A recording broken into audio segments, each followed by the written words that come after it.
আপনারা শুদ্ধ পরিশুদ্ধ হয়ে যান, না হয় আপনাদেরকেও এদেশের মানুষ ছাড়বে না। আমরা আসলে অত্যন্ত ব্যথিত, দুঃখিত যে আজকে এই এলাকায় মাদক কারবারিরা শুধু মাদকের ব্যবসা পরিচালনা করার দ্বন্দ্বে লিপ্ত হয়ে এটা স্কুলের পড়ুয়া, স্কুলের ড্রেস পরা এসব বাচ্চা গুলিবিদ্ধ হয়ে মৃত্যু যন্ত্রণায় কাতরাচ্ছে।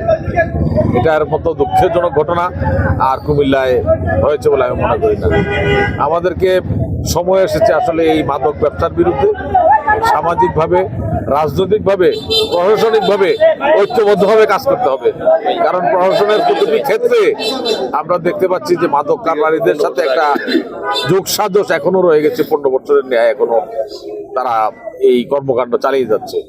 তো প্রশাসনের ভাইদেরকে আমি অনুরোধ করবো যে আপনারা এইসব কর্মকাণ্ডের সাথে যারা জড়িত আছেন অবিলম্বে আপনারা শুদ্ধ পরিশুদ্ধ হয়ে যান, না হয় আপনাদেরকেও এদেশের মানুষ ছাড়বে না ইনশাল্লাহ।